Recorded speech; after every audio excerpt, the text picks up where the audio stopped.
we're going to need to map over this, which is our array, or sorry, iterate over this. Okay. So Yeah, we're I going was to gonna want to say we can't say, use map in our my map. right, Okay. right. So I guess to start off, we'll do I guess just a C style for loop. Okay. Hey everyone, welcome to the channel. My name is Xander. As you've seen in a couple of previous videos that we've done, I love to do these technical interviews with different folks. Over here, we got a special treat today. We have Gavin. I'll get him to introduce himself in a second. We're going to go through a technical interview. This is more of a junior style one, a little bit of a step up from some of the previous ones that we've seen before. So I'm really going to be grilling Gavin pretty hard here in the hot seat. So yeah, without further ado, let's just get right to kind of this mock interview and have some fun together. So hey Gavin, sorry to kind of leave you out there, No but worries. yeah, I guess really quick just for the audience here, do you want to maybe just introduce yourself a bit, give us a bit of a rundown of maybe how kind of your journey has been and kind of your background and kind of what you're up to these days? Sure. So yeah, I'm Gavin. Most of, I would say, past like 25, 26 years, been like just kind of fumbling around, trying to figure out, what I wanted to do. And for the longest time, I thought I was going to be like culinary, things like that. Spent a lot of time doing, a lot of menial pay jobs, I would say. And just decided one day I would like getting close to 30, I wanted something different. So it's definitely kind of a kick in the rear there. But yeah, I watched some YouTube videos, tried to figure out some jobs I could do maybe remotely or some tech stuff, and came across programming, saw something for CS50. I took the jump, and here we are. I mean, it's definitely been about a year and a month now, I'd say, since I started learning to program. Worked through a lot of courses, but I just kind of found myself enjoying like every step as I got further and further. It just became more and more addicting, and yeah, now I just spend most of my free time doing this, so it's Damn, I love it's it. definitely a joy. That's awesome. And now I believe you said you've been working for the past little bit, right? Yeah, I started work about a month ago, so I just put in Congrats. like my fourth invoice with them and everything. So it's like part-time, but it's basically building out a small application for these guys. It's like a startup. There's only two of us right now. So it's very small, nothing super validating yet, I would say, especially as part-time. But it's work, and it's Mhm. it's it's teaching me. I'm learning things along the way. I'm getting paid as a developer. It's experience on the resume, so I definitely can't complain. Awesome. I mean, I really respect that. I think we had a short chat before this as well. And honestly, I think even for everyone listening, like the self-taughtness, like the tenacity need and the perseverance, it's really amazing. And I really respect people who are able to really push themselves that far and eventually be able to get into the industry like yourself. So good work on that. Thank you. Awesome.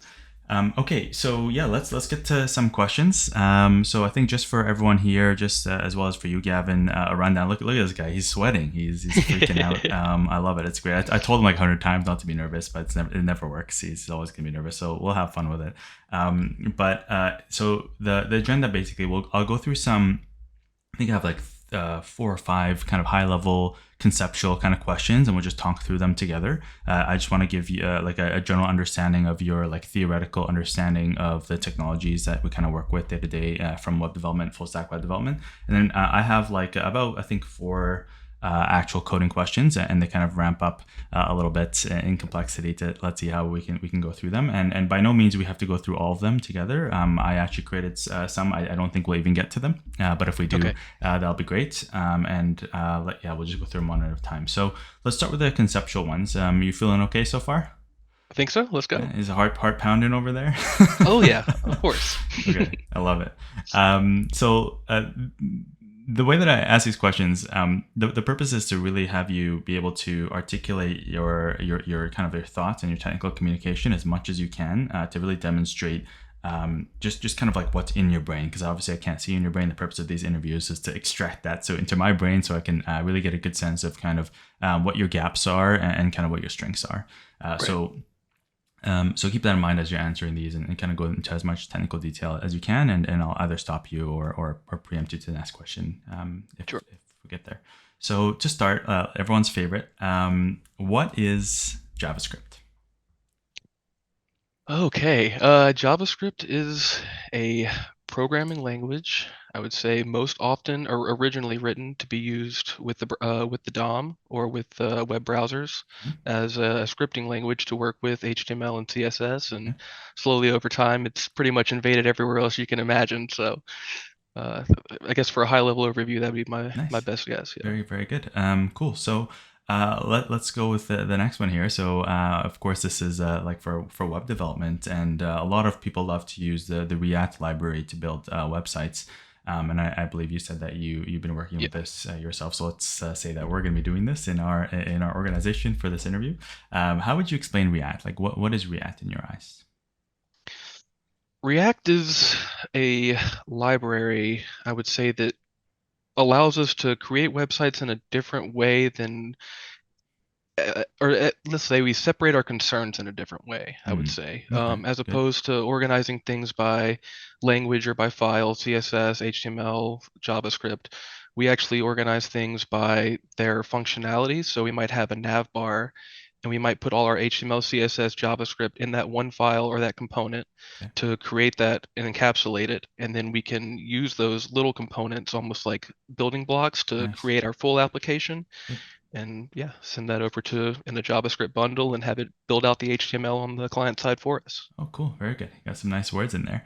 Um, if I was to prod you a little bit further, Mhm. what does React allow us to do in the context of like state?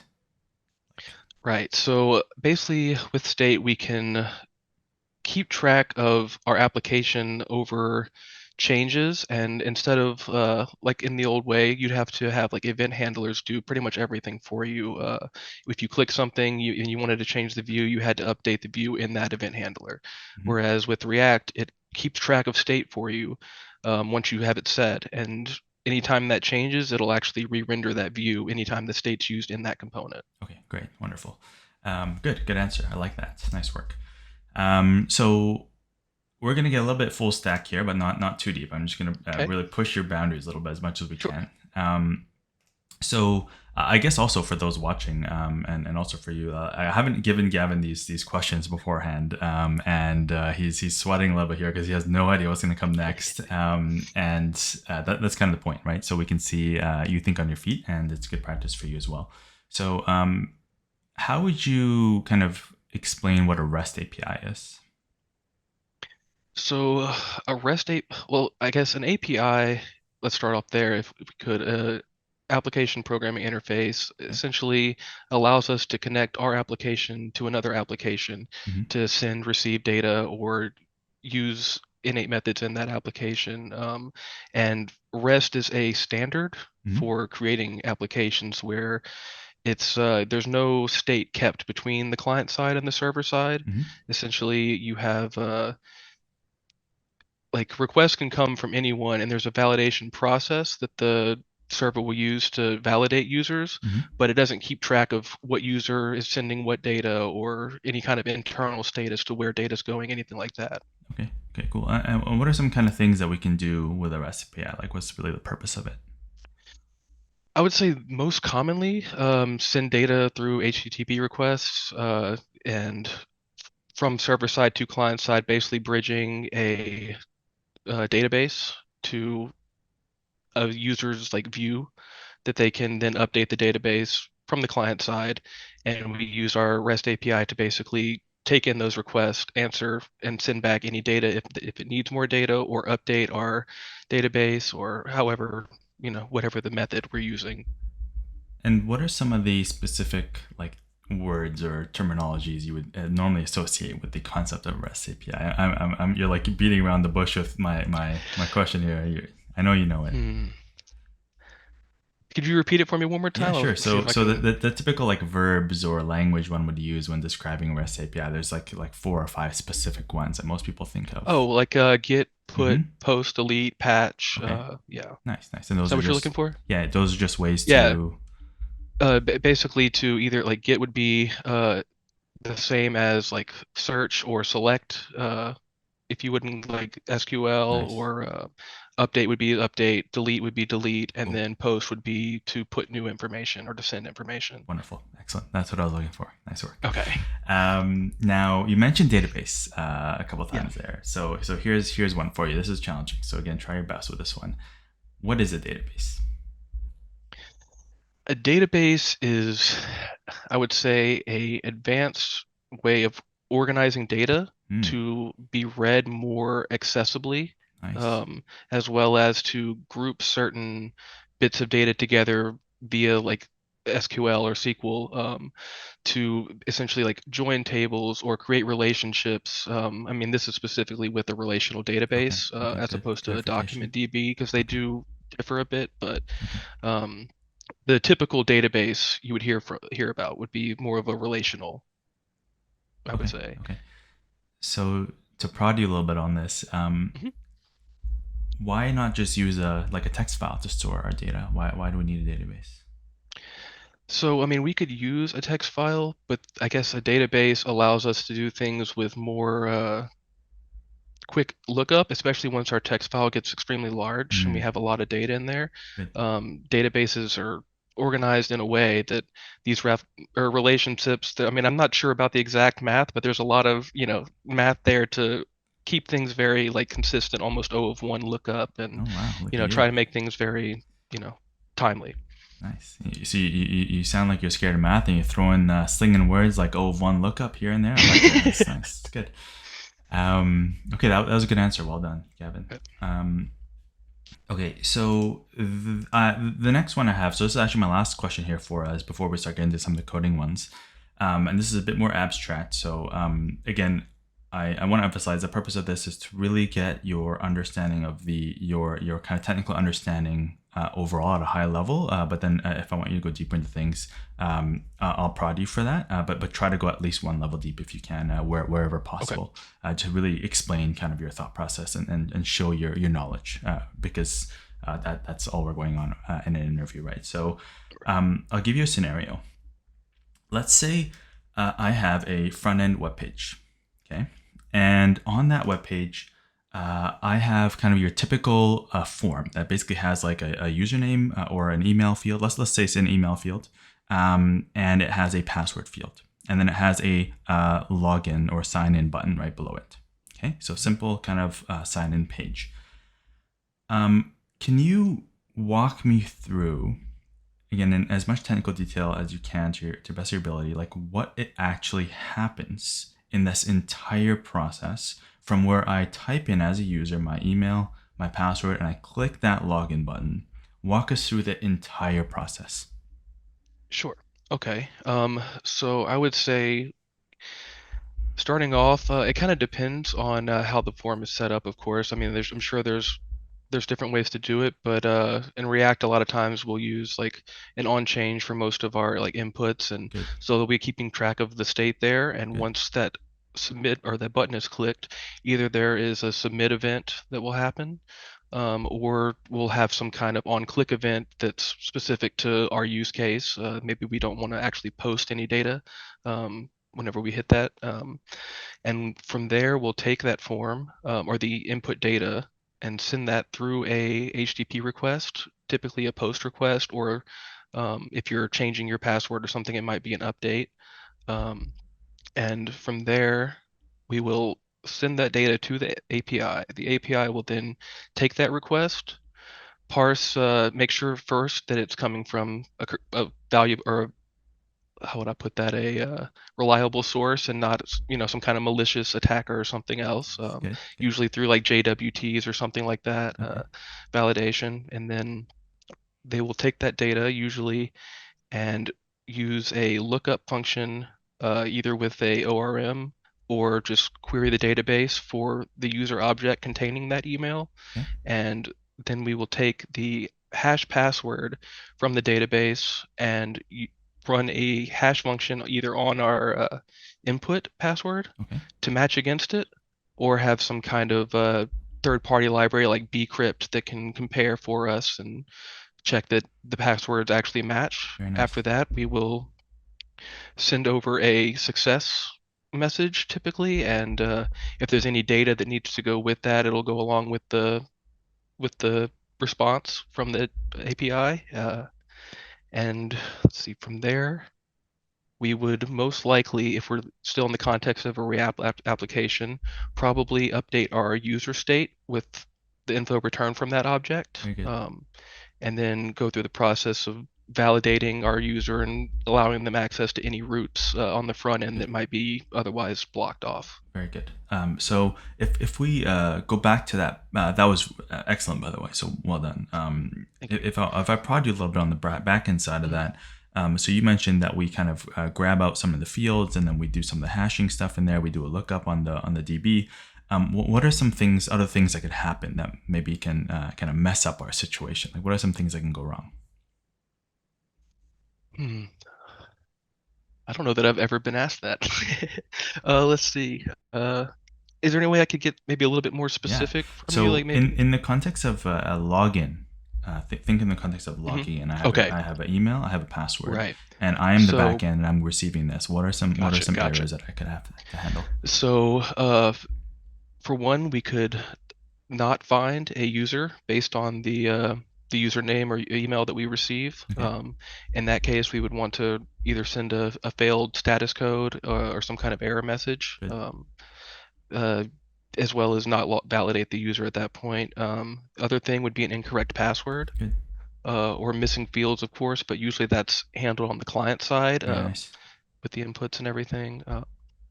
Those are the main three, I would say. Good. But Good. yeah, So again, I really want to push you here as hard as I. yeah, yeah. Go That's the for it. answer I was looking for, by the way. Okay, Now, okay. in theory, in theory land, there are a couple of things that could go catastrophically wrong, even in that scenario, beyond the validation stuff that you just mentioned, which is actually the answer I was looking for, by the way. Do you think you can think of what that might be? Mm, You have to zoom out a little bit. okay. Think higher level. What could possibly go wrong?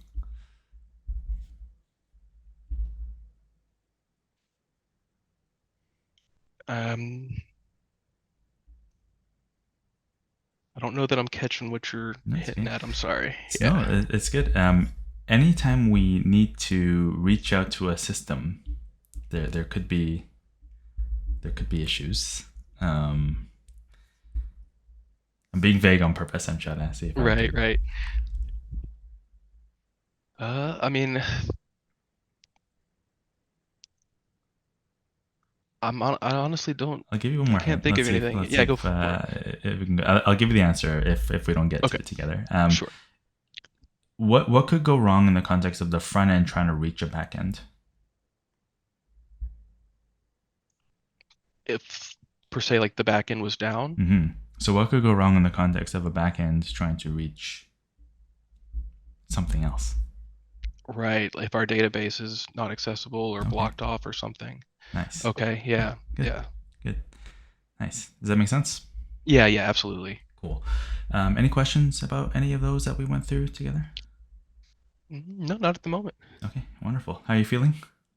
Still nervous? Yeah, you're sweating a little bit under the armpits Oh there? yeah, of course, of course. The stains are getting there. All right, great. So that was really well done, Gavin. Honestly, I have to say, you answered those really strongly. I'm actually excited to get to these coding questions. And I guess just for everyone watching as well as for you, Gavin, before we get to these, I think the important thing to keep in mind during these interviews is interviews are always relative, right? It's always it's not about trying to answer every question or crush everything as with the flawless code or anything. It's always relative to the other people that are interviewing against you, right? Right. The purpose of an organization is to for an interview is to hire the best that they can for that position based on the qualifications and the need and the gap that they have, right? So I have a bunch of questions lined up. If we don't go through them all, that's not a big deal. Also, if you don't get answers to one, we might just go to another one, and I'll give you the answer, and that's not a big deal either. Some of these are purposely set up to be challenging and really push your boundaries a little bit. And I'd rather get a kind of broader view of your understanding than try to trick you or pigeonhole you into any one kind of like trick. So none of these questions have Yeah. really tricks in them, and if any of them do, I'll mention them ahead of time, just so that you're not like stuck on silly things that don't matter. I try to make these as practical as possible, but designed in such a way that I can really try to tease out as much of your knowledge as I can. Sound good? Yeah, perfect. Okay. So I'll pull up my VS Code, and I kind of went over this with you, Gavin, before, but let me just, oops, I gotta share my screen here. So I went over this with you before, Gavin, and I'll mention it to everyone listening here. Um, I am going to have you kind of walk me through coding it instead of you coding it. And I know that's a bit of a different style, but the purpose of this is really test your technical communication, obviously. And it's much harder to explain to someone else to code it. And you're just like, oh, just fix that thing and fix that thing, right? And the purpose is to test both your ability to do that plus your actual technical abilities. Right. Yeah, hopefully that makes sense. Let's see if I can make this a little bit bigger here. So, to start, Gavin, let's go with this question. So I'm going to create a file here for us. And I'm going to, you can already probably preemptively see how we're going to do this, but I'm going to just set this up. Okay. Um, I think we're zoomed in enough. Are you able to, it's probably too zoomed in. Are you able to see this okay if I type in here? Yeah, yeah, that's Yeah? fine. You need it bigger or is that okay? Oh no, that's perfect. I got you Okay. on my monitor. Perfect. So what we want to do for this first question, I should probably mention this is a JavaScript file, and for those of you that are wishing we did Python or something else, this is a full stack web development. So the language, frankly, doesn't matter too much. This should be doable in any language of your choosing. But what we want to do in this one, Gavin, is create and I'll just hide this terminal for a second, a function to work on strings. Okay, and we're going to add this to a string prototype. So what I'll actually do, just to make this easier so we can kind of go through these a bit faster, I'm actually going to write the function declaration right here. So I'm going to say string.prototype.isPalindrome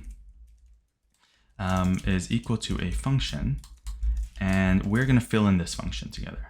If I can get the curly brackets working. There we go. Okay, so the purpose of this function, I'm just going to copy and paste some code I have here to test this, just so you're not watching me type it out. But before we get to those, I do want you to kind of think of some questions that you want to ask yourself. So the purpose of this function is to check if a string is a palindrome. And I think you know what a palindrome is, but just for everyone listening as well, that means the string should read the same from front to back as back to front.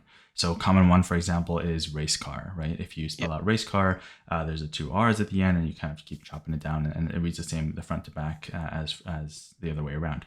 So we're going to add this to string prototype, so we can do this on any string of our choosing, and I'll show you how we can actually test this in a second. But yeah, let's kind of go with this. Feel free to kind of ask as many questions of you like, and then we can get to coding it together. Okay. So being on the prototype, I'm assuming, are there any like specific restrictions, like using other methods inside of this? Yeah, great question. So there are no restrictions that we have. We can use any of the JavaScript methods that are built into the language. Okay,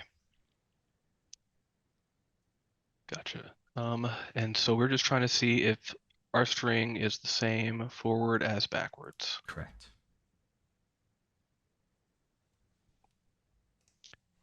Um, so I guess my first thought would be actually to use the array method reverse Okay. and just split the string into an array Okay. using the array.split method. Sure. Or but if we're doing a string, let's see, the function takes no argument, so it's just going to be using this. Mm-hmm. Mm-hmm. So I'll write that down. So I'll just say using this. Is there any questions you want or anything you want to check to see if we should do or shouldn't do? Um, yeah, I mean, I'm curious if using, I mean, because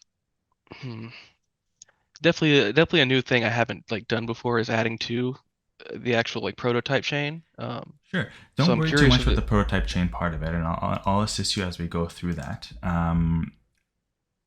Yeah, I guess what I'll do Okay, is I'll give you I'll give you this ahead of time just so it's a bit easier for you to visualize this. So I'll paste over some examples I'd like to test, and I'll give you the answers to some of these. So if I paste these over here, for example, this would return true, and then gotcha. this would return true.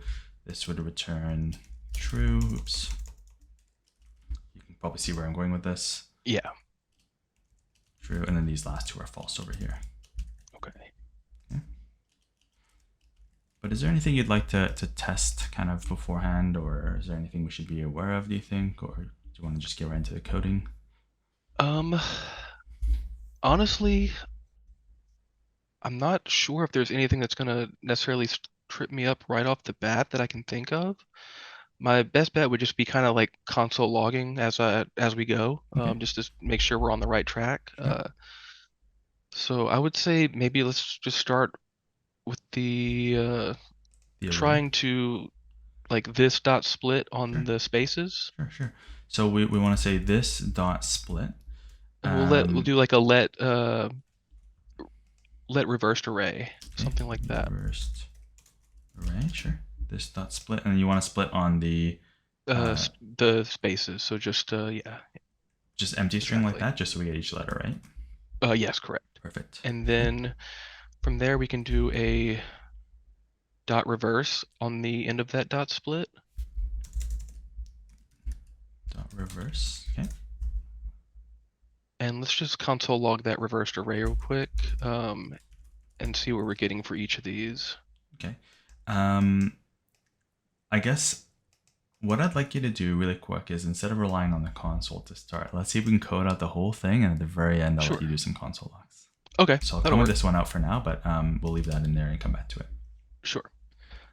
So then we would want to say, now that we have our reversed array, Mm-hmm. actually at the end of reverse, we can join it. So it would just be the reverse string and we can change the name. So you So want to just do dot join on, join? yeah, on spaces. Okay. And So then we can change your our, what's your rationale behind this right here? so essentially we're splitting the string by character and then reversing the array Mm-hmm. to give us the opposite and then rejoining back on spaces to give us a reverse string. That if we can compare with our original string, then we know it's the same reversed and backwards. Okay, good. And we can return true at that point, and otherwise we can return false. I So like more it. of a strict comparison. I like it. Okay, let's do it. Right. So then we can do if we'll say this, since we're talking about the string in this case, Mm-hmm. is equal to or triple equals reversed, and we could say reverse string in that name, but we can just use array for now if you don't want to feel like changing it. But Change this. Okay, there we go. yeah, we can return true. Okay. Otherwise, Yeah, otherwise we'll just return false. just like that. I believe so. Okay. Let's test this out. So I'll pull up my terminal over here, and I'll run node is palindrome moment of true. So we're looking for true, true, true, true, false, false. Shaking in his boots over there. Ooh, so No, no, no. got false for all of them. Interesting. Okay. Okay. Do you want me to do the console log here so we can maybe get some debug information, or you want to think Sure, through it? yeah. I'm wondering if it's, I kind of want to console log this as well, just to see what they're both outputting. Okay. Is this okay like that? Yeah, that'll work.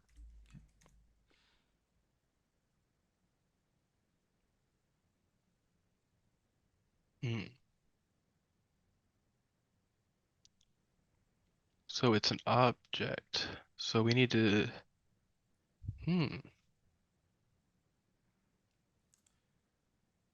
this dot value? So I think I think it's actually just a string. So actually, if I believe it's still just a string. So I think it's just a node being a bit fancy here. Let me just let them circulate really Gotcha. quick. String race car. Interesting. I actually don't know what. No, it should be the same. Interesting. Interesting. I'm actually confused. This is the string class. This is just a regular string. Good question. This dot. No, it should be. Dot join. What does join return? It returns a string, right? Yeah. And this return. This is just. In this case, should be each of these strings. I am a little bit confused. I'm actually confused. You have me here. I'm trying to Yeah. let's try to debug this together. You see, so Yeah, I of course. actually would I like this approach a lot, and actually I guess the prototype of this is messing things up. So this is actually good. The interview in this case is getting confused. Let's actually see console.log. So if we can just debug this together, normally we would just go to the next question because this is actually correct. Type of this, and let's just console.log type of reverse string. So see what those are. So we have an object and then we have a string. So you're correct. So it is an object. I actually don't know why that would be an object. Maybe if we're That inside of the, I mean, we're inside of a function, so is it referring, I mean, usually inside of a function, this would refer to like the global object. So I don't know if there's any issue there, but Yeah, in this case, since we're calling it on our string, it should refer to right. the actual thing here. In this case, like before the dot, at least in this simple example. So I'm a bit confused as to what this is actually grabbing. That's really interesting. Okay. So suffice to say, you actually got the correct answer. This is actually kind of a bug, and I don't want to waste too much time on this in the Right. interest of the rest of the interview. So what I'll I am probably do, curious though, so if yeah, you ever I am figure kind it of out. curious. We'll try. Well, Yeah. maybe we can circle back to this later Yeah. on if we have some time. But again, just to kind of think of your rationale for this, can you kind of Mhm. walk through how you came up with the solution and like why this should work? Basically, Right. the So split if a reverse join. palindrome, yeah. So if a palindrome is just a word that is the same reversed, Mm-hmm. then in theory, if we can reverse the string through a series of methods by first splitting it on each character, turning it into an array, Mm-hmm. reversing the array, and then joining it back as a string, and then comparing it to its original self, then it should be considered a palindrome. So we Right. could return true at that point. Otherwise, we would break out and return false. Very good, very good. And since this is kind of also creating like a copy and not manipulating the original string, this works quite Right. nicely. So perfect, cool, good work. Nicely done on that. How are you feeling? You feeling okay? Still nervous, never gonna go away, but Very doing good, good, doing good. very good. Yeah. Yeah, you tricked me on this one. I actually, if anyone watching this knows the answer before we get to it, if we don't have time to at the end, please let us know. I actually, normally, yeah, that should work. Very confused. Let's go for another fun one here. So I'm going to create another file here. I'll just call this map.js. And the purpose of this one is to recreate the array map function manually. Okay, so Gotcha. the signature for this is going to be array.prototype. We'll just call it my map just to test it versus map, for example. Okay. And the signature for map, I guess maybe we can recreate this together. So this is actually incorrect. How does map Yeah. work, just generally speaking? So for map, its first argument is typically a callback function Okay, good. that we're going to use to call on each iteration of the array that we're mapping over. Good, good. So in this case, we probably need a argument over here, right? Right. Do you have any preference for a name here? We can just use like CB callback. CB, I like it. Good. Okay, cool. And Yeah, we're going to apply this callback function to each item inside of this map, and this should kind of work very similar to the actual map function. So I'm just going to copy and paste over some things here I have over here, so you don't have to watch me type. If we ran this, for example, this is the callback in this case would be console log, which would actually just log these out kind of one at a time to the screen, as you would kind of expect. So technically, if we go to Google and I search MDN array map, for example, and I look this up, I'll just zoom in a little bit so everyone can see that. We can see that technically it has two ways to call this. So for the purposes of this example, Gavin, everyone watching, we're just going to go with the regular one here. Don't worry about this. If we want, we can at the very end just change something very small to actually make it work for both of these. So let's just go with this one to make it simple, and then we can add that if we want at the end. Gotcha. Cool. So we have the callback there. Let's work through this. Any kind of questions you want to go through at the start before we get to it, or you want to just start coding? I've done a little bit of this before, or I've worked through this before once, so it's been a little bit, so I'm pretty familiar. If you're okay with us just starting Let's do coding, it. other than that, but yeah, let's do it. So my first thing is we're gonna need to map over this, which is our array, or sorry, iterate over this. Okay. So we're I was gonna gonna want to say we can't say, use map in our my map right, method. right. So I guess to start off, we'll do a I guess just a C style for loop Okay. for this dot length. So for Like like, let I okay, let I equals let I 0. equals 0, I is less than this dot length, you said? Correct. I And then plus I plus plus. plus. Okay. And from here, we just really need to call back um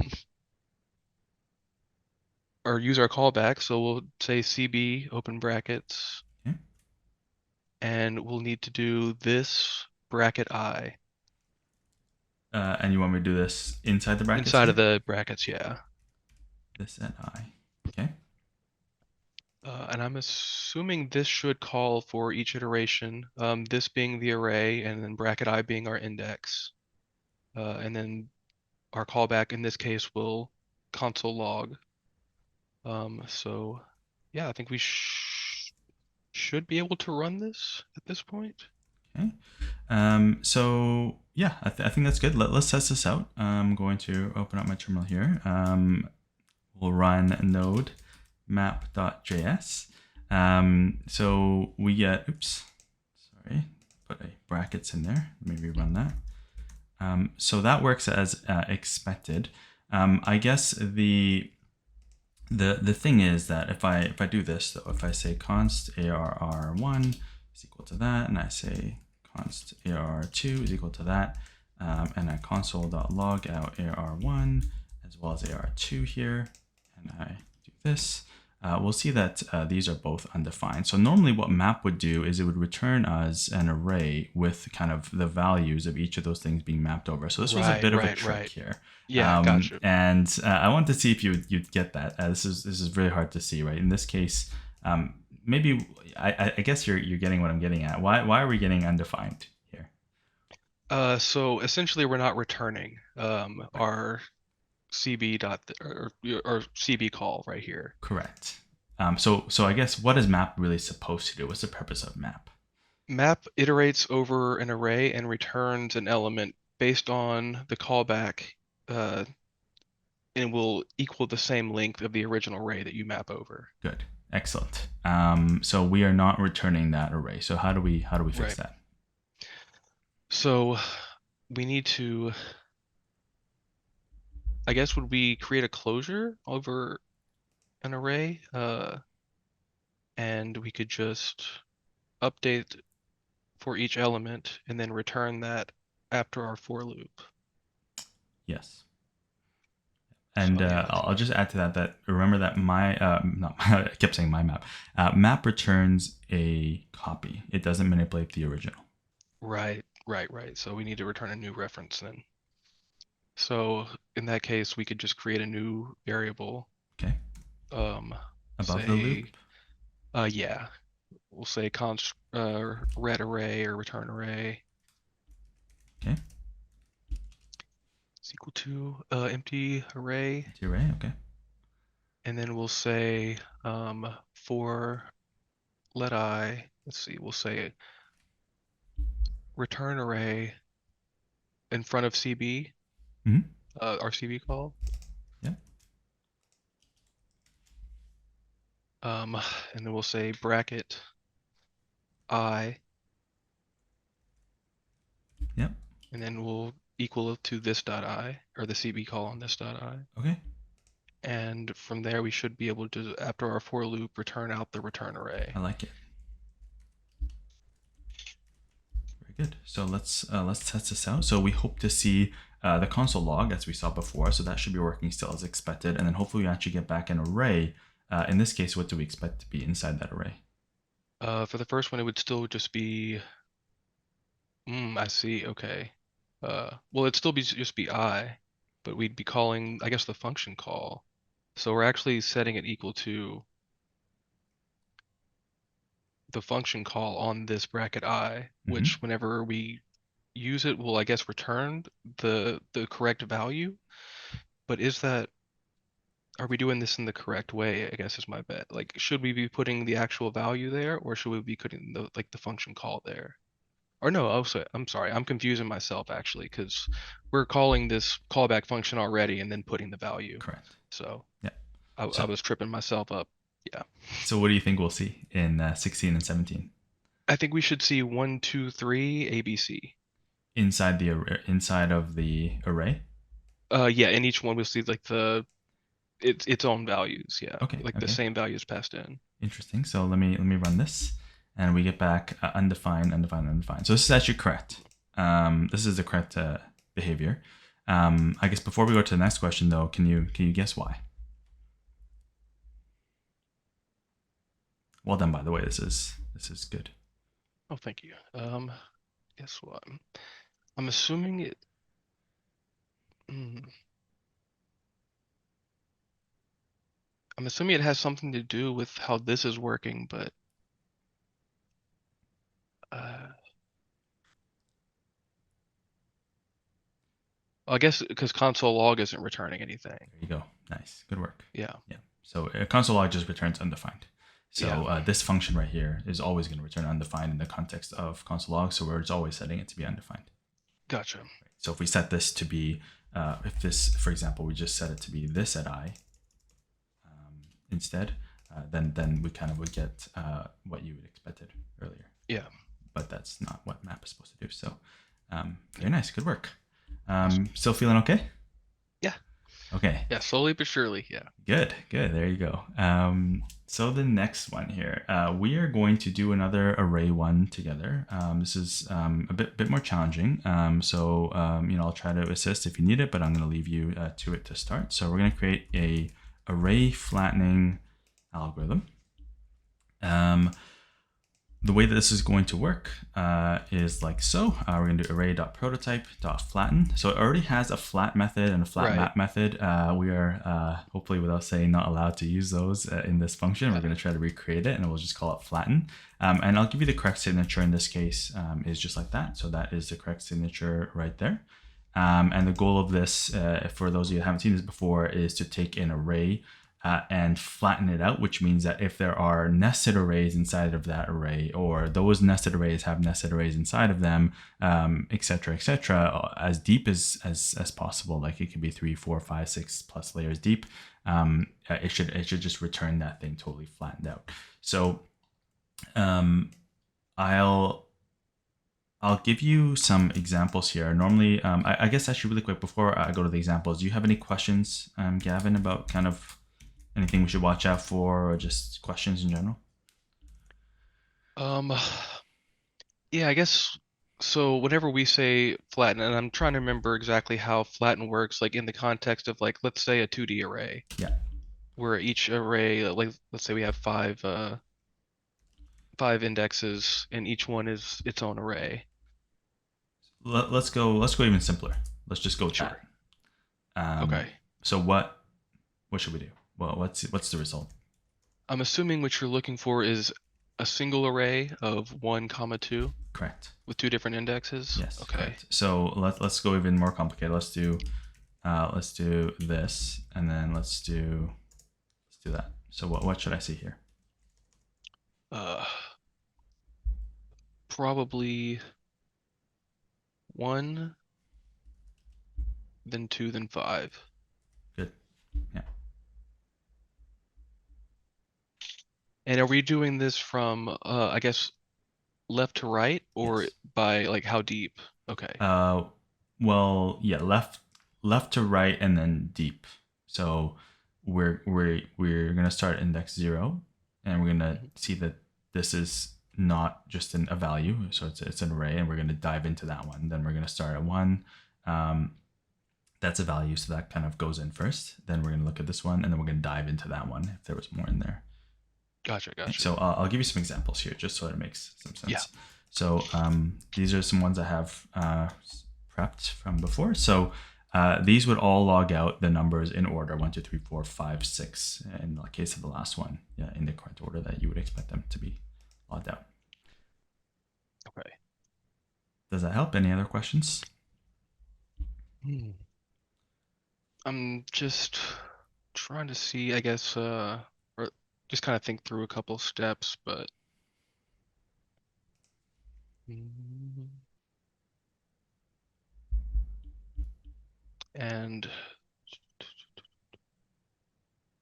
I'm not seeing any additional questions at the moment. Maybe if we could try like just a little bit of pseudocode for Sure, a sec. let's do it. I'll give you one thing I would like though as a requirement is this should return a copy. This should not return a. This should not manipulate the original reference.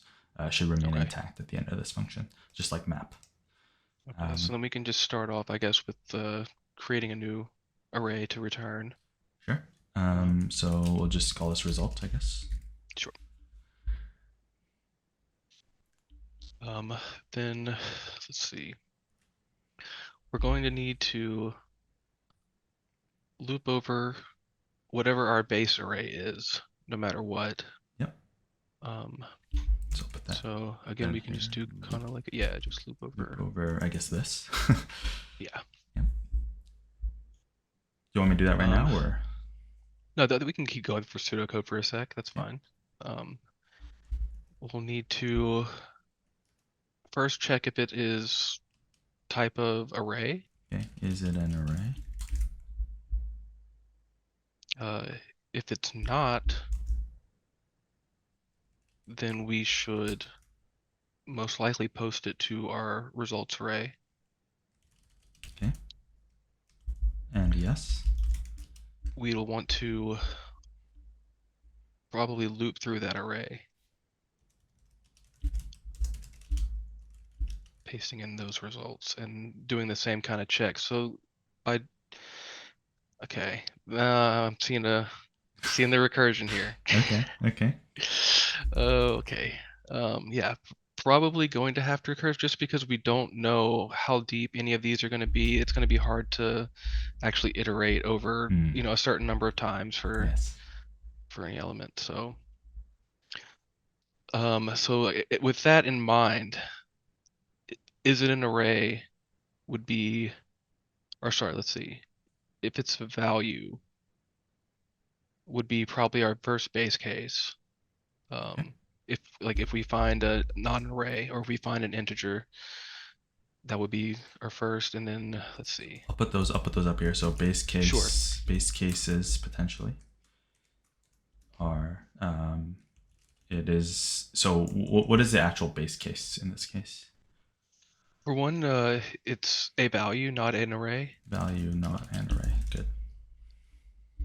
Let's see. Otherwise, we're expecting to find arrays, so Good. be we'll be keep going through. So I think Correct. that's our main base case Good. here. I like it. Makes sense. Okay. Also for this, hmm,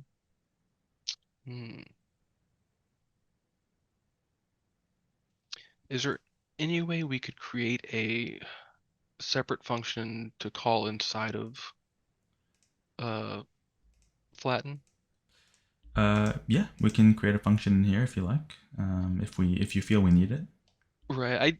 Most of the time I've used recursion. I typically create a second function to actually recurse itself, and then the first function will call Hmm. the recursive function. But let's just kind of, I guess, walk through the recursive steps through here. So if we find an array or we Hmm. find a value, um, gonna need to push it to the results. Otherwise, it's an array we're gonna want to call flatten on the array. Okay. I think we can try and code this out real quick, just Let's do it. a little bit extra, see if we can get some steps in here. So we'll do, I guess, another C style for loop will work, like just for let I equals 0, I greater than, I'll do you one better. You ready? sure. Yeah. Let's do this. Of what are we looping through? This. Okay. And why is that? Okay. Why are we looping through this? Yeah. Because we're adding this to the prototype chain. Good. Nice. Good. So yeah. Excellent. Um, Okay. okay, then value of this. If type of value. So we are what are you trying to do in this case? Right here, I'm trying to say, I guess, are we always expecting numbers as our other Good, value for this, or good can we get question. strings as well? Good question. There could be anything inside of here. Anything. Okay, Yeah. Including arrays, of course. Um, right.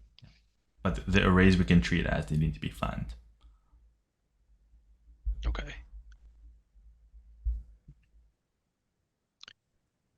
So for value of this, will give us So I heard you say type index. of in there. What was your reasoning behind that?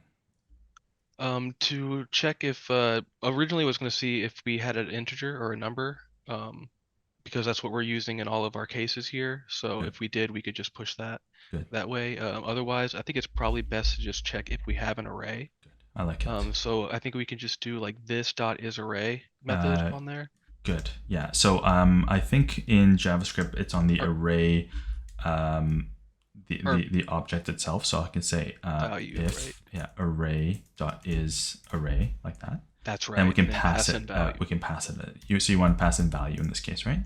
Correct. Oops, just pressed the wrong button. Value.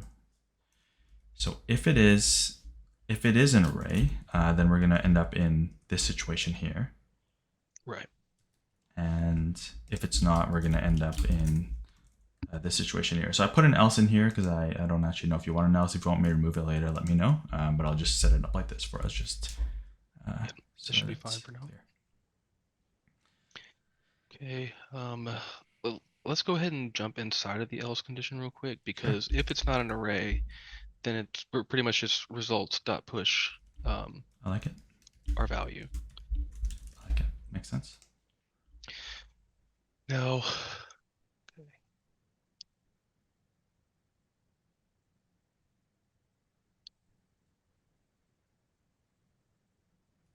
then if it is an array,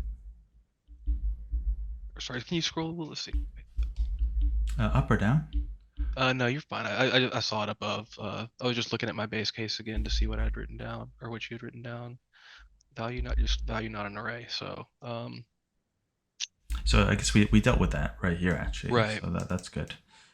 So I guess now what we're trying to do is figure out what to do in the recursive case so that we can hit those base cases. I mean, in this case, we would just have to call the we'd loop over value, Mm, good. or sorry, no, not loop over value. We'd call flatten on value. I like it. I like it. Because we know that value is actually an array. Right. Okay. So we want to call value, and we know that since this is on the prototype, we can call flatten on it because it's an array. So we can say dot flatten, and our goal is to have this return the flattened version of that. So this is probably going to return, like 1, 2, 3 or something like that. Right. What do we want to do with that? And yeah, like you said, I think we have our base case covered. So don't see any reason why we should loop infinitely or have any, memory breaking issues. Good, good. Um, and then after, let's see. So we still need to return our results after our loop. Okay.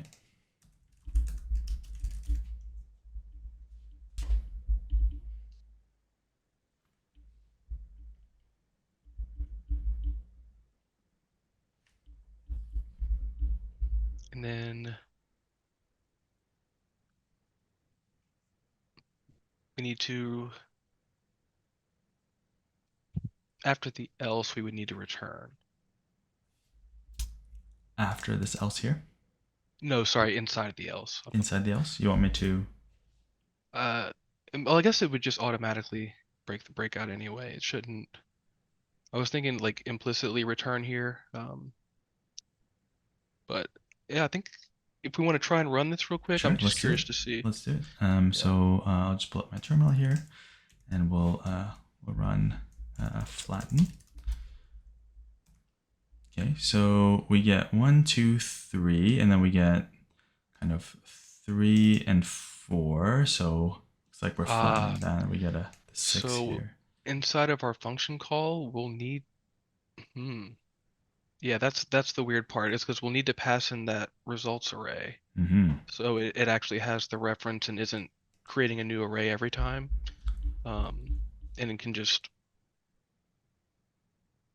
as it Yes. goes through, recursive through, it can push to that stack.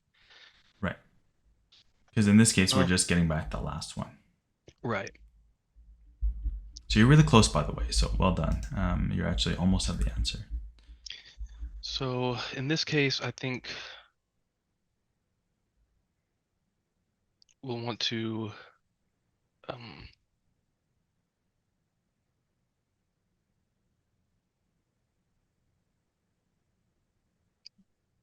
and I mean,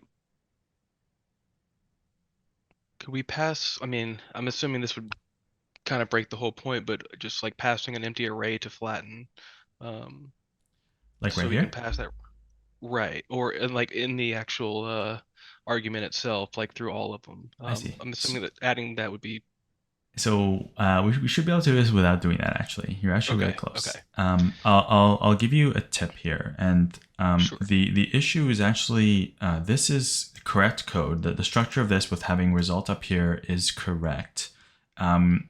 The we need a way to get what is coming out of flatten added to result at the very end once things unwind.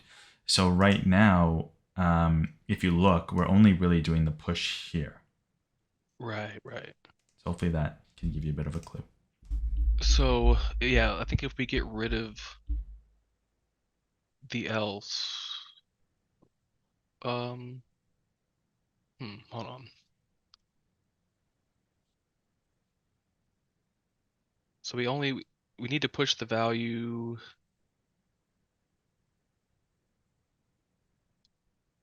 Okay, so could we do result dot push value dot flatten? Yeah. Like Yes.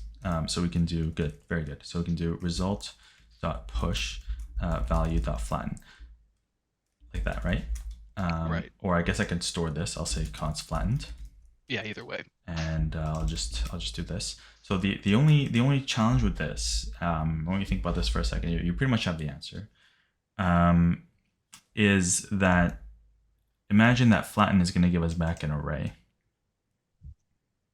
right? It's always going to give us Right. back an array. So we would be pushing what? We would want to spread in flattened. Correct. Yeah. So we can either do that here because push can take multiple arguments, or we can use concat. So an alternative syntax would be result is equal to result dot concat of flattened, like that. Yeah. And we would just have to change that to a let if we want to do it that way. So I believe this should work. Let's test it out. And there you go. Nicely done. Yeah. Awesome. Amazing work. How does that feel? Pretty good. Yeah, Pretty good. good. That was a challenging one, so well done. These recursive ones are important to do because these do come up. I hope this is a more practical example of it. Yeah. Okay. Any questions before we go to the next one here? Think I'm good. Yeah. All right. How are we doing for time? Wow, we're at the 1 hour mark. Oh, You feeling okay for the last one here? I only have one more. I got all day, man. I got Okay, all I day. like it. I mean, I'm gonna really be pushing you here with this one All that I right. have. So let's go for it. I'm actually very happy with how this is going so far. So well done, Gavin. Are you cool if we take like a 2 minute like bathroom break real quick? Let's do it. Go for it. Awesome. Okay. All right, you all good? Yes, sir. Sorry to pause you like that. No, not at all. Not at all. It's easy peasy. Let's go for it. So this last one is now I don't want to scare you or anything, but I want to kind of give it a disclaimer, and I think for everyone watching this as well, it's important to always remember these things. Um, it's the most challenging one, obviously, because the last one. I was hoping we could get to it, and you did a great job, Gavin, kind of powering through these so far. So nicely done. Thanks. This I don't expect us to get this one, frankly. It's not that it's so complex, like inverting binary trees times 10 or something. It's a pretty practical problem, and conceptually sounds easy, but there's a lot of tricks and things we're gonna have to deal with. So if we run out of time, don't worry about it. The main point of this, again, as with all these questions, is your thought process and your technical communication, and if kind of where you're leading towards makes sense, technically speaking, and your reasoning is sound. Okay, so for this next one, what we're gonna do, and this is gonna be slightly different. We're going to be creating a function. So you're gonna already know what we're doing here. I'm gonna call this getElementById. Oh no. The way that this is going to work is we're going to attach to the document prototype. And this is only going to work in the browser. It's not going to work in Node.js. And we're going to just call this my getElementById, just so that we don't clobber the name. And this is a function. I'll actually fill in the entire signature there, just so that we see it. So I hope you're familiar with the idea of getElementById. Do you want me to give you a quick demo of it, or do you feel comfortable with how it works? I remember vaguely, but I couldn't tell you exactly. So Let's do it. it would Let's be do it. So I'll give yeah. you a quick demo. So for example, let's say I'm on this page. I'm going to open my terminal here, and I have a console open. So I'm going to paste this. The way I'm going to test this is we're going to paste it into this terminal here in the actual browser. Let me zoom in a little bit so it's a bit clearer for you to see. And once we paste it in here, I can basically call it on the document object. And let me see if I can find something that has an ID in here. There we go, like nav-access. Are you able to see that right there? Yeah. Okay, so nav-access, that's an ID. So I should be able to do document.getElementById, and I can do nav-access, hope I spelled that right. And it gives me back that element. I don't actually know where that is in the DOM, but it's in there somewhere. And this is pointing to the actual DOM node. Okay, and Right. if I don't find it, for example, if I do nav access 2, which I'm assuming doesn't exist, I just get back null. Okay, so we Okay. pass it a string, which is an ID, and it's going to traverse the DOM and return the first element that matches that ID, and null otherwise if it exhausts the entire tree. Okay. Does that make sense? Yeah. Okay. And we're going to be calling it in this exact way: document.myGetElementsById, which we're going to overwrite, so we don't overwrite this one, and we're going to pass it the string. Okay. Okay. Cool. So I guess what's your thought process? Any just questions? So I guess my first question is accessing, or how do I get access to the actual DOM tree to be able to, explore the tree and check each node for that ID property. Great question. Um, Fantastic question. So we're calling this on the document object. So this on the first call is going to be equal to document. And if we look at document, if I actually do this console.dir of document, we can see, actually maybe what I'll do is I'll just do this so that we can see that a bit better. We're going to see that this document object actually has all of these functions on it, and properties. Okay, so we're going to have access to all of these things in here.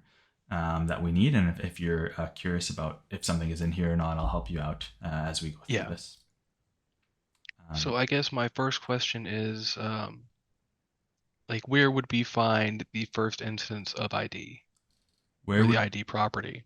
where would we find the first instance of the ID property? Yeah, so I guess if we look at this DOM tree, for example, Hmm. so document refers to this entire this doc type node at the top, the HTML node, and then this HTML node has two children, the head and the body, and then those have their own children, and have their own children, have their own children. So we would want to traverse through the the DOM nodes through document Gotcha. because we have documents. So we're going to traverse through these until we find something. For example, if I open up the head, actually I'll ignore the head for now because most of the stuff's going to be in the body. So assume we go through the body. I will see this to start, and script doesn't have an ID. Maybe I look in there and I don't find anything. Then this div has an ID attribute right here. So in theory, maybe I could return this entire div, for example, if I was looking for root. Gotcha. Right? So in this case, the attribute on the actual DOM node itself should equal to the string that we're passing in to getElementById, and it's only the ID attribute that we're looking for. So for example, if it was another attribute like class, we would ignore that. We would only be interested Right. in the ID attribute. Okay. Does that answer your Okay. question? Yeah. Okay. So essentially, we need to, from what it sounds like, go through the the top level document Mhm. and go through until we get to like the bottom level children.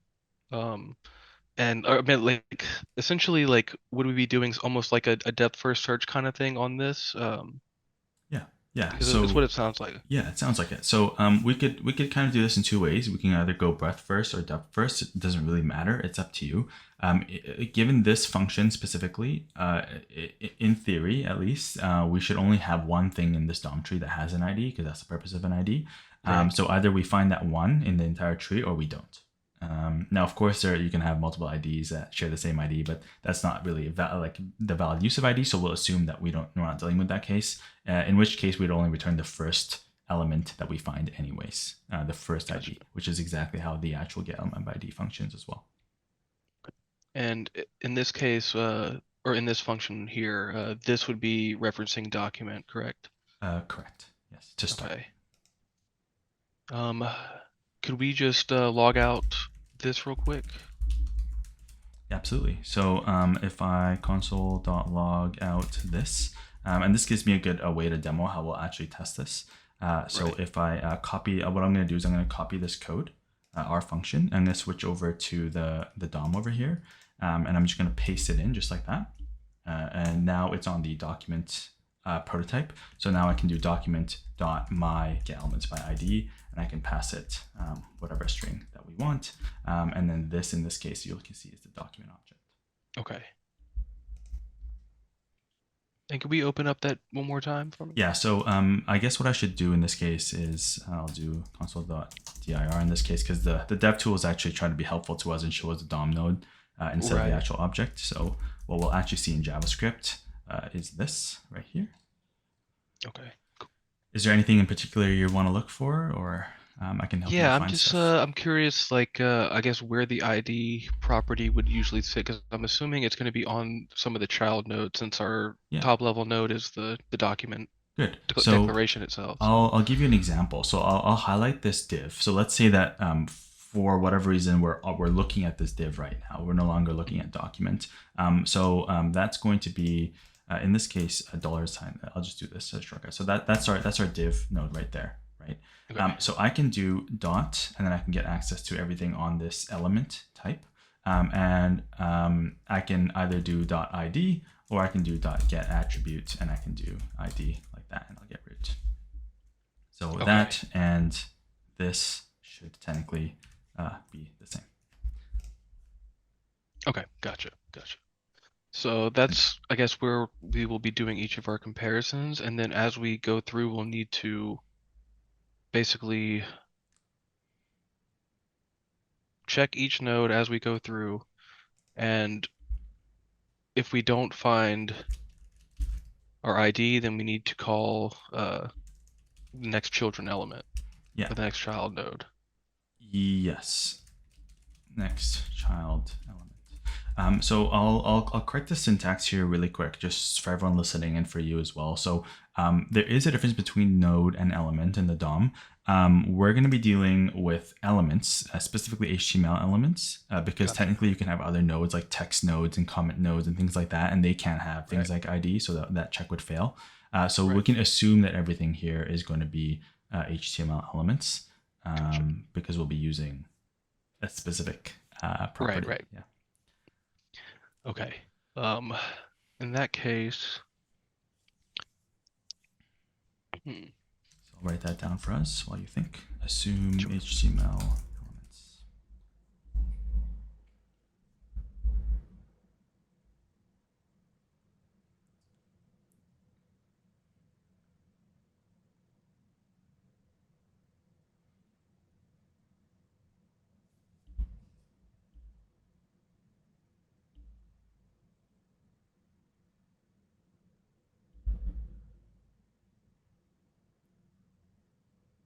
So let's see. I'm assuming we're gonna need to, if I'm doing depth first search in this case, have some kind of recursion or stack. Okay. Yeah. So what I'm thinking is we're going to, let's see, how do I put this?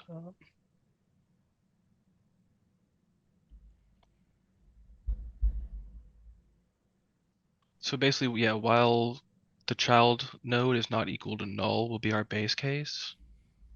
Okay, so I'll write base case here.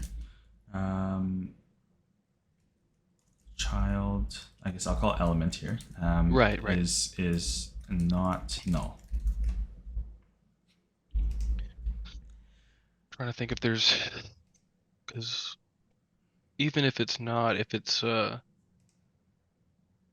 well, that's just when we return out. So yeah, if it's not null, or sorry, if it is null, then we'll need to return out. So So I guess if I'll just use the actual term here just so we don't get sure, too confused. So if children, so if no children, yeah, then we want to. return out What do you mean when we say return out? What does that mean in the of context the recurs. of So the basically, like okay of that part of the recurse or the entire right of that call recurse? stack. Oh, okay, That's specific. Yeah, return out of that call stack, sure, okay, or of that tree, I'll call it. yeah, yeah. Yeah. If children, Then we will check for um, the ID property. yeah. If we don't find it, then we go to the next child, or keep recursing onto that child. So we'll just keep calling, I guess, document like or Recurse with the children of that node, right. or next child with next child. Okay. And if we do find it, Then we would want to return our element. Yeah. Yeah. Good. Okay. And if we get through the whole thing at the end, never found, then we return no, right? Correct. Okay. That seems like some pretty sound logic. I like your thought process here. It looks really good. I guess we can try and start coding some of Sure, this. let's Let's do it. see. Let's do it. And I'll help you out if you get snagged on any of this, since I don't want to get stuck on any crazy tricks or nuances here if we hit them. Right. So don't worry. So I guess first off, right now we're pointing at document, and Correct. we're not going to want to. And document, just so we know, is this console.dir document. So we have access to this right now, this node with all these properties on it. Right. The only thing is we're not going to be wanting to keep using document dot because it'll, basically be pointing at the same thing and will never be actually traversing the tree. Very good. So I'm actually going to put that in here because actually that Yeah. is something that we're going to see come up. And if we forget that, it's going to lead to a couple bugs. So um, I guess what you're saying, and correct me if I We'll need like a misinterpreted. new reference essentially Yeah, for. yeah, we have to not keep using documents basically. Yeah, yeah. Exclamation. Yeah, cool. Okay. So in that case, I would probably say we could do something like let doc equal this. Okay. Um, Although that's still going to be pointing at the same reference, wouldn't it? It'll be pointing to whatever calls this function. Okay. So I guess what I'll do is I'll jump ahead and let's not worry too much about this part for now. Let's just start trying to Okay. think of how we can actually go through this, and we'll come back to that later. All right. So first thing I guess we want to do is say is check the ID on our top level element or our current element. Okay. Um, so we would want to say if our, I guess this dot ID Yeah. or this dot I forgot the other one you showed. Get attribute Yeah, yeah, ID. We can do either one. This should be yeah. This fine. this works just fine. So this ID equals ID. Mm-hmm. Then we should be able to just return uh this. Good. Um, Next, if it's not, we're gonna want to see if the children property is null. Okay. So if yeah, this dot children. So I guess what I'll uh, do for us here is the children um, is a HTML collection, which is very similar to an array, but it's not really an array, but we can treat it almost like an array. It's going to, for example, if I open this one up, it's going to have children. Where's children? C. That's going to have head and body in it because that was HTML. So HTML has head and body in it. And if we open that one up, we have head and body.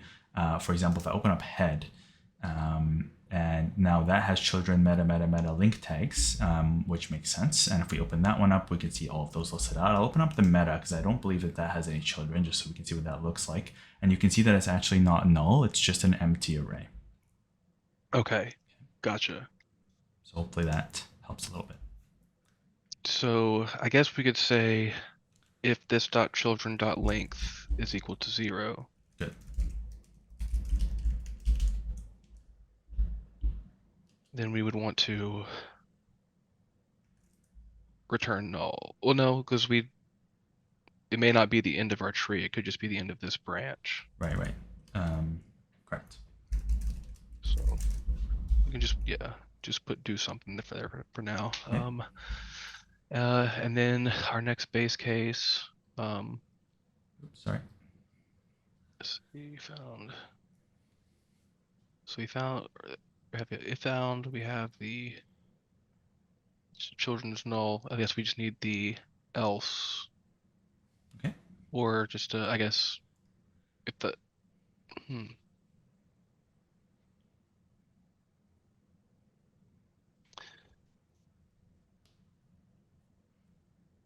Let's just keep it as another if for now. We'll just say if this dot children dot length is greater than 0. Okay. And then we'd probably need to, for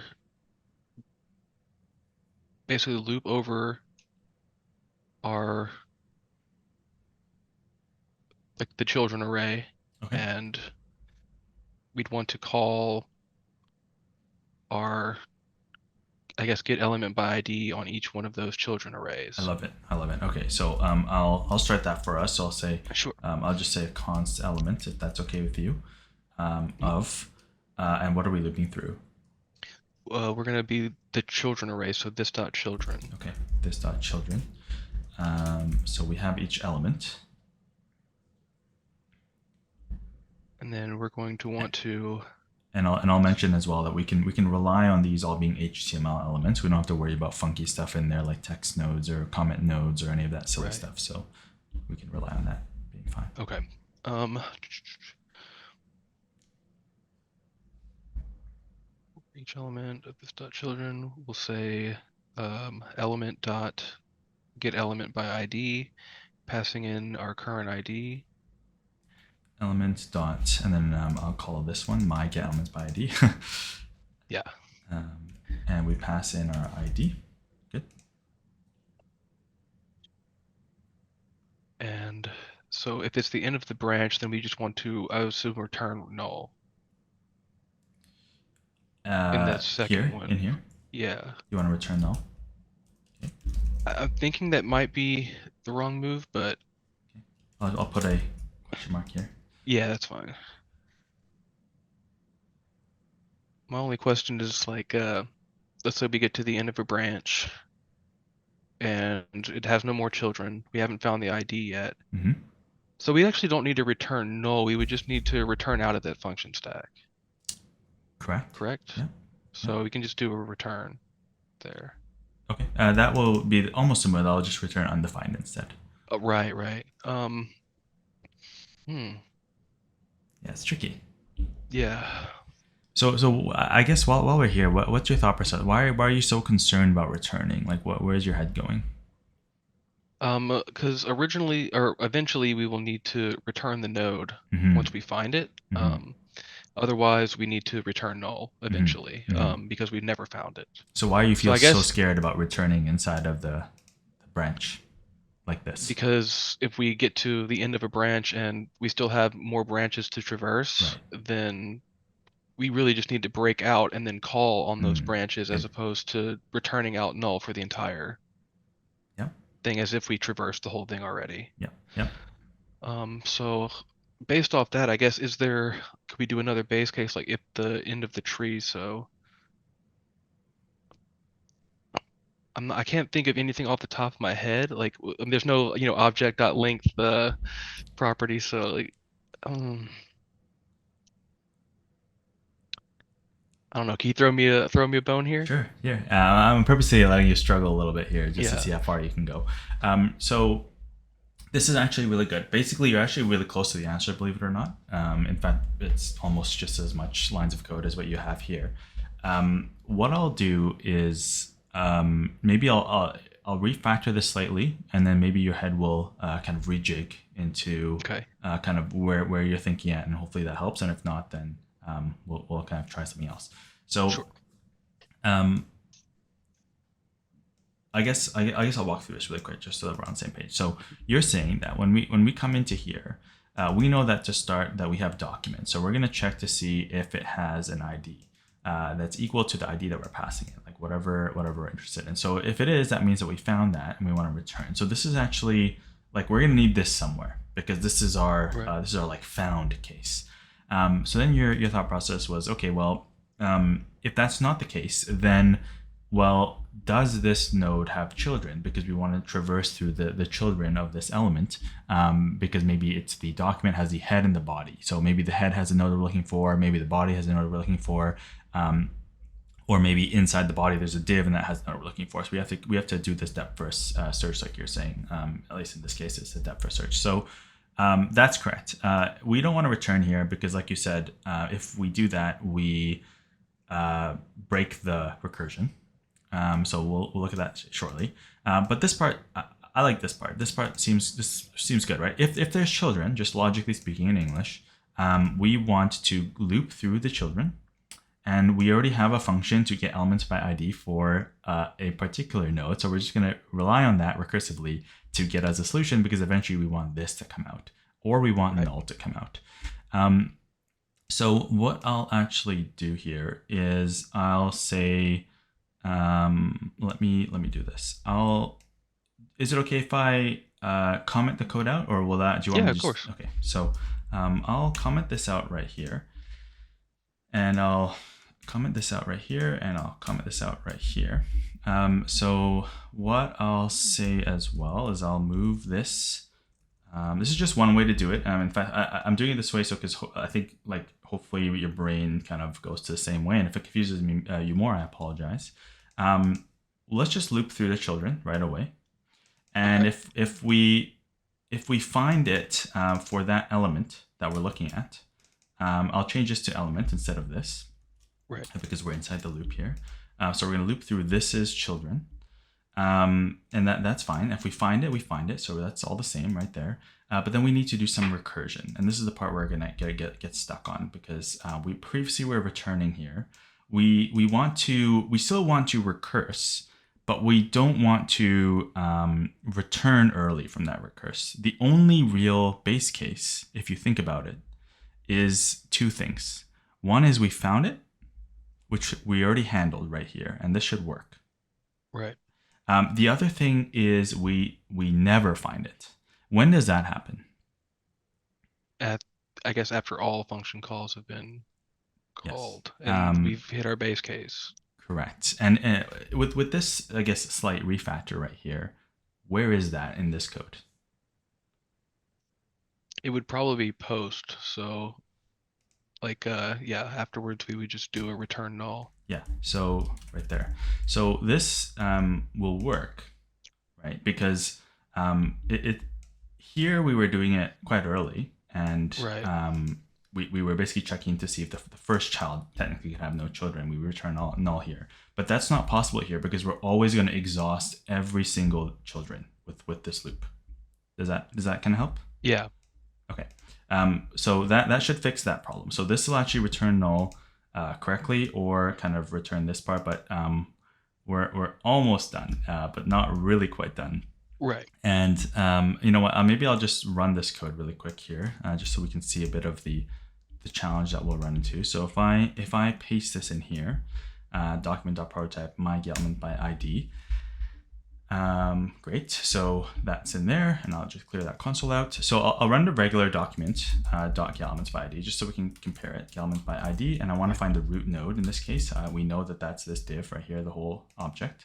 And if I run document.myGetElementsById, what we want to see is the same node, and we get uncut. Hopefully it's not too small for you, Gavin. Uncut type error, elements.myGetElementsById is not a function. So I'm going to help you out on this one because this is actually kind of tricky and it's a bit of a kind of weirdness with the DOM. I guess before I do that though, where does your mind go when you see this? So I'm assuming whenever we're trying to call or recursively call our function, it's triggering an error saying that it's not actually a function yet. But Close, very close. So where are we calling it in this code? Right here inside of the if statement in our for loop. Line 25, right? 25, yeah. So this is assuming that this is going to be what this value is, right? Right. So we are assuming that we're always going to have my getElementsById on this value in this case. Which unfortunately is not the case with the way how the DOM works. So we actually have to change this value for this particular call to be the document object, which is kind of annoying, which is actually why I said we have to be careful with this. We want to change this value, but we don't want it to be document, but we have to change this value to be document. Do you know a way to change this value of something?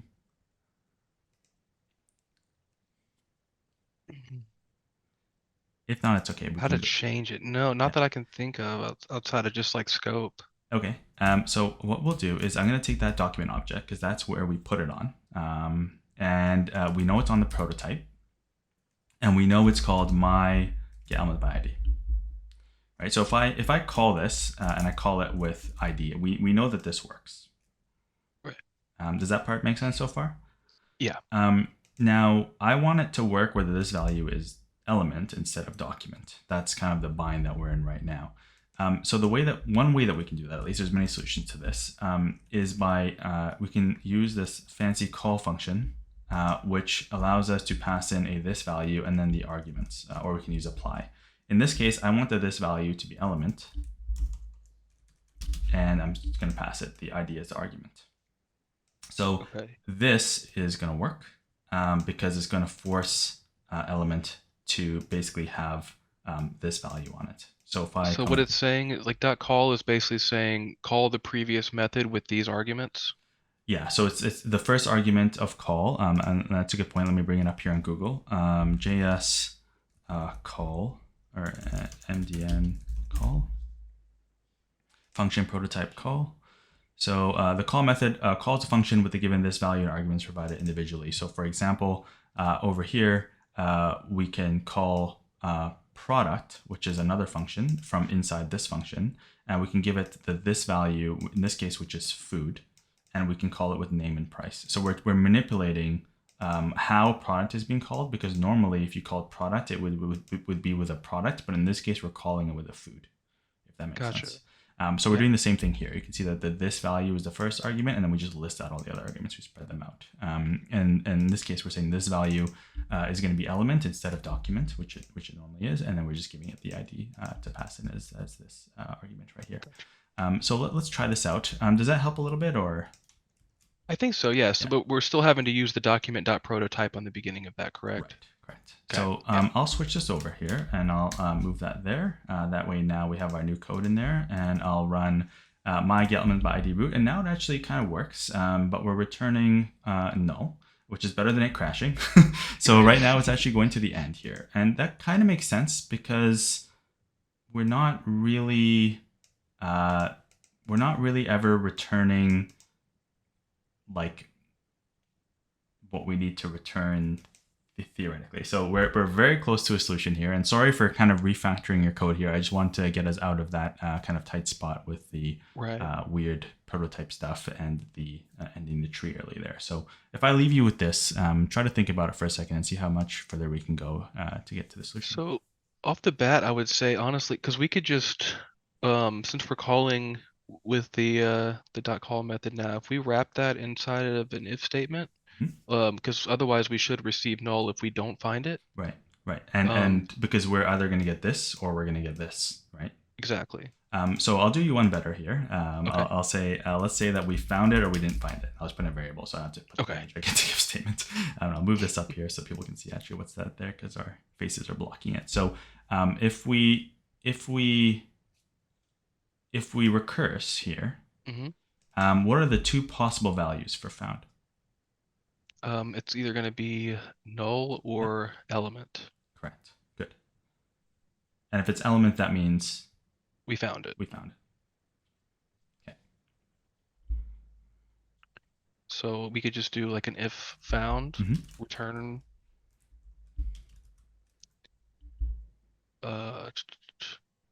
found is going to give us the element, right?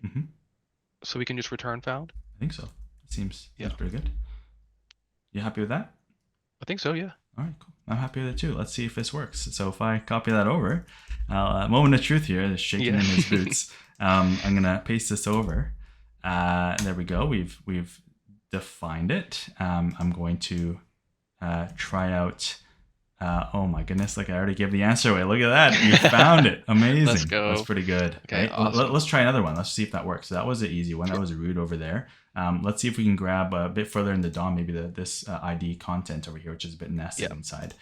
So let's try ID of content, and there you go. Found it. Sweet. Right.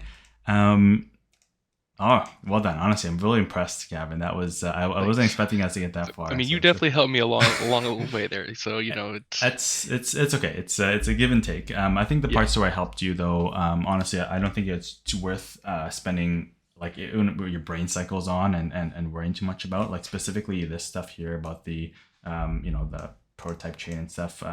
There's no way you would have known that unless you were working in the browser or something in your spare or whatever time. happened with that first one, the is palindrome. This. Oh yeah, we can probably solve that actually. So we'll actually get back to that. Maybe we'll put in an extra here. We can get back to that if you have some time. But how I guess really quick, just to kind of wrap this all up. Like, how are you feeling? You got through all the conceptual questions, all these technical questions. I didn't even expect us to get through all these. Yeah, I mean, I feel like I kind of surprised myself a bit. Like I thought it was gonna. I don't know. There was definitely some hard moments or some points where I had to get you to really prompt me. or give me some clues. But outside of that, I would say like I definitely didn't think I was going to get through all of them. Good. Yeah. No, honestly, you did really well, and just some feedback in general for you, if you're okay with me giving that to you in front Yeah, of of everyone course. watching here. Honestly, you did fantastic. I'm not saying that lightly. Thanks. I don't really like to mess around with feedback like that. I wouldn't say that if I didn't really mean it. So you did a really good job. These questions were challenging, especially for at the level that you're performing at and would be working at. So that's really awesome. In fact, recursion in general, like this, is not a trivial matter. Yeah. It's just to think recursively takes a lot of practice, and the fact that you were able to even figure out stuff like this, where it's like, oh, I'm not returning it, and like oh, well, even this value stuff, it's very impressive, and it's clear that you've kind of been there and done that. Did you get it perfectly the first time? No. Does it matter? No. Yeah. Right? You got it with working together. So that's really well done. I think feedback wise, one thing I would say is always make sure to ask lots of questions. For these ones, it was a little bit more cut and dry because I kind of gave you the function signatures for the most part. So you could, for example, in Right. this case, assume it's an array, or you could assume that it's a string, or what have you. And that might not always be the case. And even if it is Yeah. the case, I would still encourage you to ask a lot of questions and write down examples, and ask questions about those examples. For example, in this one, you could say, "Oh, what if it's an empty array?" Or what's the maximum size of the array? What's the minimum size of the array? Stuff Right. like that, Right. right? Yeah. Because maybe they'll say, "Oh, this array is spread out over 100 computers." And then it's like, okay, they probably wouldn't tell you that in a junior Right. interview, Right. but Right. like you can probably see that that's like an important question, right? Yeah. Um, or maybe you have to fetch this off the internet in chunks or something, right? Ask those questions and never assume anything about the question, Yeah. because maybe they will throw that at you and be like, oh, but this is going to break in this case because you never asked that question. Which leads to kind of my next piece, which is always make sure to ask for the edge cases, right? Try to think of crazy edge cases like the ones I just mentioned, for example, for this Yeah. for this question, because you want to try to bulletproof and test your code, right? Um, Another thing to ask is, regards to edge cases, is do you want me to check for errors in here, or do you want me to check for types and things like that, or do you want me to just kind of make a bunch of assumptions, and if you do want to make assumptions, then is it okay if I write down those assumptions so we know that we agree on those, right? Because maybe this is not an array of numbers, maybe it's an array of strings, or maybe it's an array of objects, maybe somehow that makes a question different, right? Right. Right. So in this case, it doesn't, but maybe it does for the question that you're working on. And maybe you'll actually get a clue as to how to more efficiently solve that problem if you make the correct assumption, for example, and you validate that with the interviewer.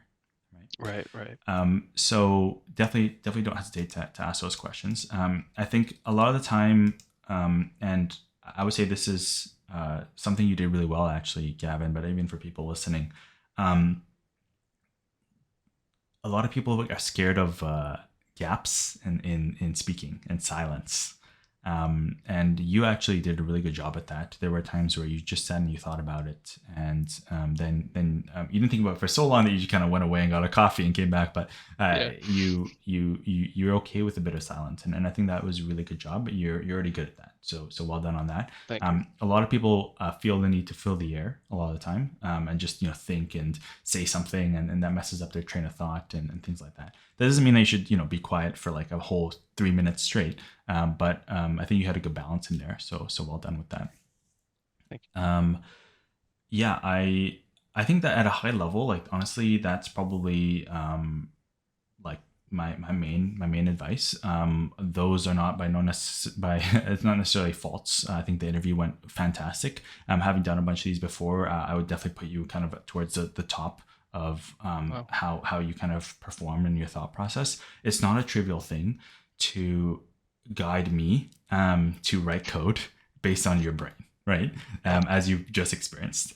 So I guess thinking about that though, how did it feel? Did it feel as you expected it to feel, or was it more challenging? Was it easier?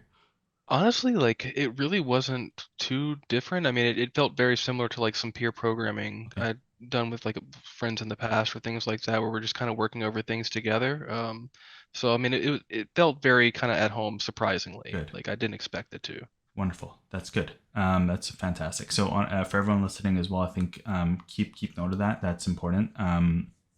I think that if you're able to do it like this and practice like this with your friends once in a while, it goes a long way. In real life, you're very rarely by yourself in in a room and no other developers, and you're just coding away at your thing. At the very least, you have one or two or a whole team of people that you're working with, and sometimes you're going to be on calls with them and coding alongside them, and even just working and fixing code together. So I think like normally we would do like a separate behavioral interview, and we'll do a separate system design interview for some of the higher level roles. If you're interested, we can maybe do those together in the future, Gavin. And for Sure. those listening, if you're interested in some of those, we can do some together. But honestly, I think the nice thing about this style is that your behavioral part of it, quote unquote, came out a little bit already, and you did fantastic. You didn't get annoyed at me or mad at me Not at all. or frustrated or anything like that. If you were frustrated, you kept it kind of a bit to yourself and then thought through it and then kind of talked about it. So that was really, really well done. It's not a trivial thing, right? I mean, you're kind of being like, oh, why would I do that? But a lot of people do get quite frustrated quite quickly, because especially if you're working through something like this, you're hitting error after error. It's a stressful situation to be an interview. So well done. Um, yeah, I guess for fun, do you want to take a look at the Palindrome one and see if we can Yeah, actually yeah, figure of out what course. happened with it? So yeah, we can put this as an extra or just leave it in here at the end here. So I think what Yeah. we had with this one is we had node is Palindrome, and we were getting false, false, false, because I think what we had was This was coming out to an object this for was some coming out to an reason object. So I'm with actually the kind of curious property about this. string. Yeah, so it's a string here. Now let's think about this for a second. You think about it too, and I'll take a look. So object and string.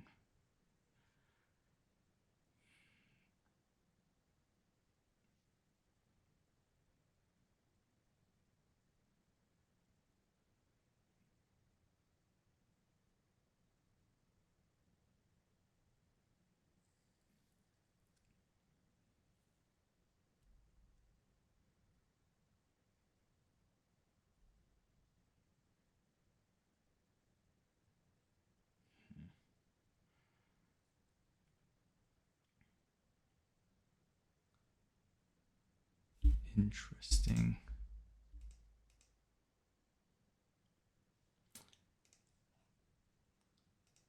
Hmm. Trying to think why that would be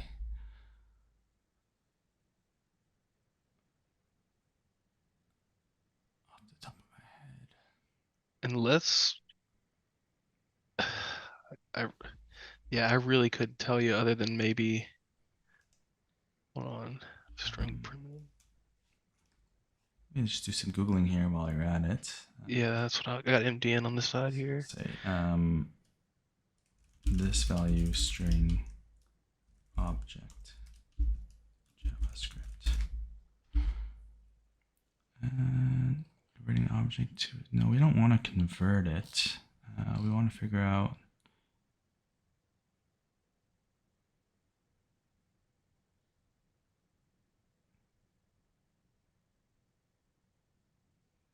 Yeah, the string object. So I think effectively what we're actually getting. Let me just see if this is right. I'll just play around here in the console. So I think what we're getting is.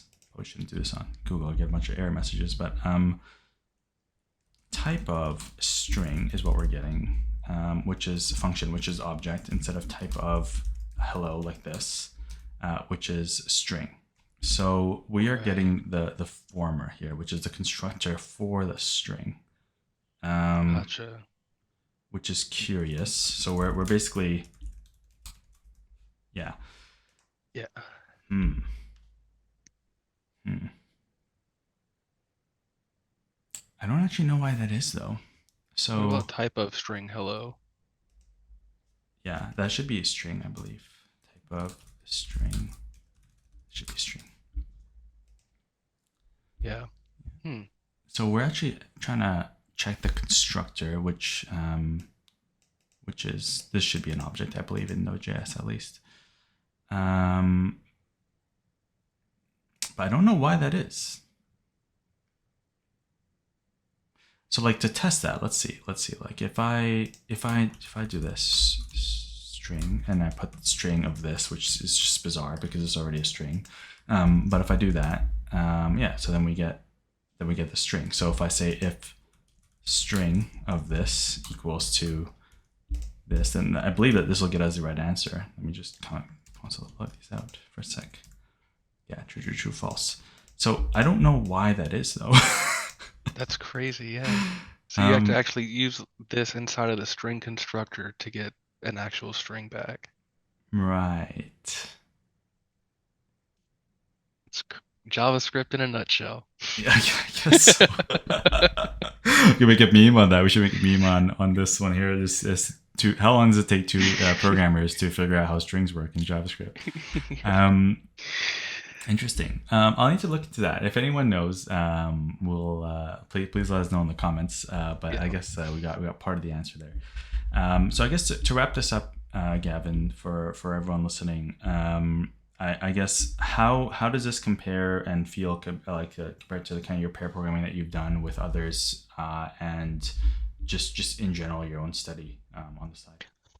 Oh man. I would say definitely probably got pushed a little bit, further than definitely just like messing around with the friends or, going over like courses or whatever together. Like usually we're kind of working side by side as opposed to like really grilling each other. So it's definitely different in that sense, a lot more nerves at stake for sure. But overall, I mean, I'd say definitely enjoyable. I mean, I had a lot of fun doing it and feel like I'd surprised myself for sure. So Well, can't complain for sure. you did a great job, honestly, and it'd be fun to do more of these together as you get more kind of practice under your belt. We could even do some system design ones if you're up for it as well. That would be kind of fun. But thanks for taking the time and allowing everyone to kind of poke fun at you as they watch this. I'm sure we'll get some really entertaining comments from everyone watching this.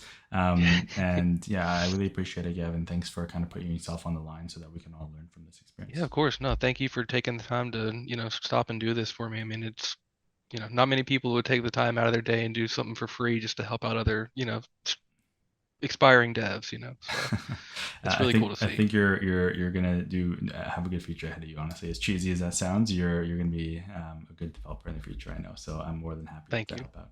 So for everyone watching, I hope you enjoyed the show and learned something. I'd love to hear in the comments kind of what you thought of this. Leave some comments for Gavin, for myself, and we'll see you kind of in the next one. See you later.